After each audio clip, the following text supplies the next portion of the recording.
Let's get salty!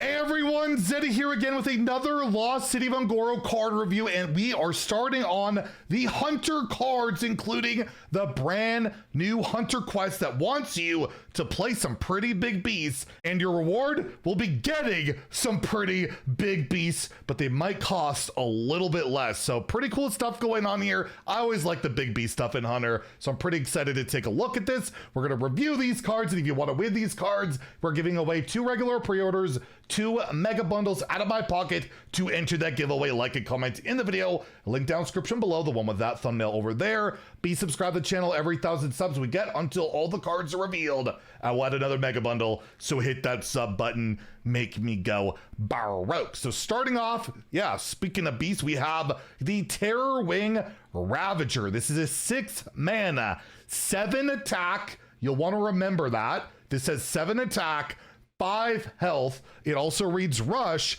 and Kindred, meaning I played a beast the prior turn, cost 2 less. So you could curve out on this on turn, what, 3? It goes down to 4. I coin this on 3 if I played a beast on dupe. That's pretty good. Obviously, Imbue can discount this, buff its attack, although you might not want to do that. Again, remember, the attack is very relevant. But yeah, the mana sheet on this can be really good. It's a mini with 5 health, so if you get it out relatively early, can likely value trade or just be a threat on the board, and you don't really want to ignore that because it's got 7 attack, right? That's certainly something relevant. Typically a card that just has Rush, like, and is a beast these days, just doesn't see play, but as we'll see with the quest at the end of the video, 7 attack is not the easiest number to find on a beast, and this is something I could play pretty darn early and do some good stuff. And we've already seen a lot of Kindred style neutral beast support. We saw that Kodo, which I was a lot higher on than a lot of people. I'm like,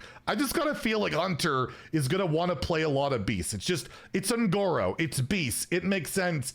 Maybe it all comes together. I'm actually gonna give this a 3. We'll see with the quest. It's super quest reliant, but yeah, I could see it being a quest card, so I'll give it a 3 in standard, and yeah, 1 in wild. Like, we're not even talking here. There's 0 chance this could see play wild. And in the arena, if you got a pretty good beast stack, it'll be pretty nice, depending on what are legal to draft in arena in the season that's coming up. Who knows? Can they fix the rewards? I'm gonna keep mentioning that. Fix those arena rewards. Next, we have a really interesting card here, the Grazing Stegodon. This is a 3 mana 0/5 beast. That's right, 0 attack. However, it reads, at the end of your turn, gain +1 attack even while in hand or deck. So basically, this is always getting buffed wherever it is, if it's in your deck or in hand. I guess if you discover this, it'll be 0 attack, I believe. I don't think there's like an aura thing going on with it. I think it's got to be present somewhere. It can't just, you know, come be poofed into existence and then it'll get the attack, if you know what I mean. So it'll be important to note again with that quest, by turn 7 or whatever, this will have 7 attack. That could be good. Turn 3, 3 attack, etc., etc. And all of a sudden, this gets better and better the later in the game you get it. However, you play this on 3, it's a 2/5. Like, you play this on 3, it's a 2/5 beast. That's not terrible. That actually saw play way back in the day, that grub that actually saw play because it curved into Houndmaster way back when those type of plays were Hearthstone like viable. Not today, but this could be a card, again, very quest reliant, that can help you out. And it is cool that, yeah, it doesn't really matter where it is, it's getting that buff, so you could play it like turn, what, if the game's gone super late game, turn 44, the turn before you get a draw in wild and you play it with Tundra Rhino, you could deal like 44 attacks. So wild implications there with Tundra Rhino. If you can somehow get to the late game, this can do a ton of attack. I'm gonna give it a 3 out of 5 in standard again, because I think that quest has a shot and you might work well with that. And again, it does scale well into late game, and 5 health isn't something to completely scoff at. It's not too bad. In wild, I'll give it a 2, just for Tundra Rhino possibilities, but typically, yeah, I can't live that long and it's probably not gonna happen. But again, I'm a believer on these beasts. Next, we have a new Dinomancy, not the OG one. We have the Supreme Dinomancy, a 5 mana spell. It does not replace your hero power. However, it gives +2/+2 to all beasts in your hand, deck, and battlefield. That is a ton of buffs. Reminds me a little bit of that 4-mana holy spell that Paladin had that gave +1/+1 similarly, but this only hits beasts. But that's a lot. If you're playing a very beast heavy deck, that can be a ton of stats. And when you got lifesteal and rush and all sorts of different effects, that could absolutely be something to consider. But it's 5 mana. That's pretty expensive. You're committing a lot of mana. Like, you play that on 5, you're doing nothing else.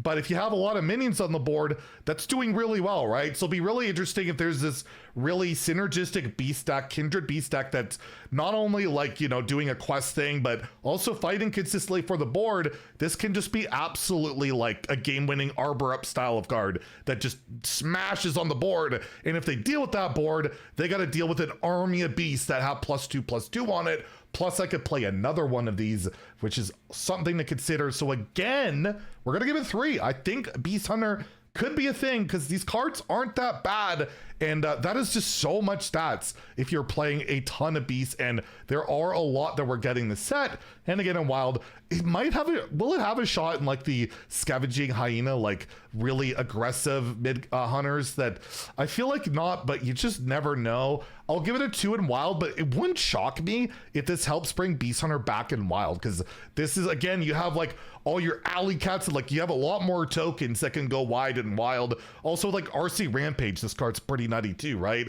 It might even have a shot in Wild. I'll give it a 2 there, and I'm gonna bump my rating up to a 4 in Standard because I forgot RC Rampage is a card, and you can curve this into this. That's pretty good. So I'm gonna bump this up to 4. I think Dinomancy will go from being a horrendous card to actually being a pretty meta hunter card. Also, it has a really cool signature that will probably be like on the Tavern Pass or in the shop for like $8,000 or something like that.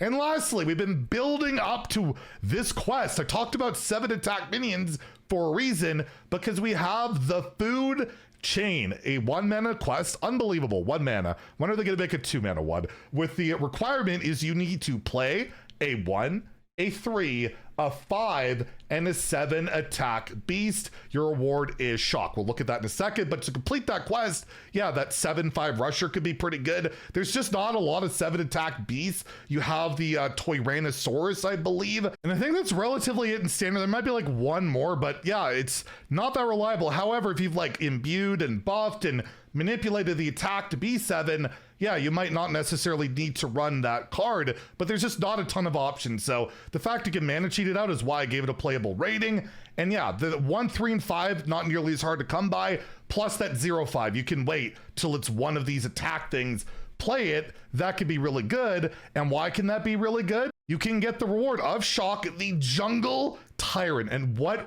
rad art. It's like a T-Rex jumping on something there. That is so cool. It is a 5-mana 9/9 beast. It has Rush and it has Battle Cry. Get a random 8, 6, and 4 attack beast. Set their costs to 2. So you're getting a gigantic Rush minion. You are then getting 3 that could be pretty crazy beasts for 2 mana each, which could be really nice. You could possibly copy Shock up with other cards and do all the imbue hunter style things we've seen.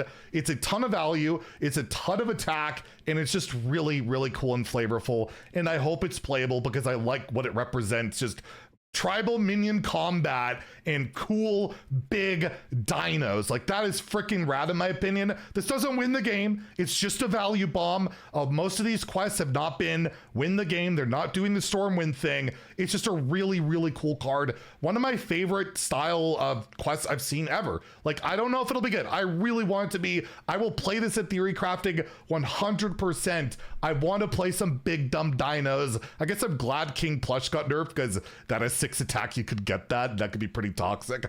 Regardless, I'm gonna give it a 3 out of 5. This quest, I'm gonna hope that this Beast Hunter is playable. I really do. The art is amazing. We also have signature artwork as well. Look how freaking rad Shock looks in the signature. Almost reminds me of like the King Kong Island stuff, the Skull Island artwork we've seen with the whole universe going on with the dinosaurs there. Really cool stuff. And yeah, I hope it makes a cut. Obviously, Wild, it's like a 1. Value doesn't matter there. It's too slow. It's not going to happen. But Wild is its own format, its own thing at this point, and I don't think we're slotting in. But I just really, again, I hope this sees play because I want Hearthstone to get back to just cool, big, dumb minions and value. I want value to matter in Hearthstone again. That is missing right now. And this is a card that represents it, and I hope it works out. Anyways, let me know what you think about the cards in the comments down below. There'll be one more review, like really early in the morning, or I guess if you're like EU, like the afternoon or whatever. So yeah, we'll have the last of the Hunter cards there.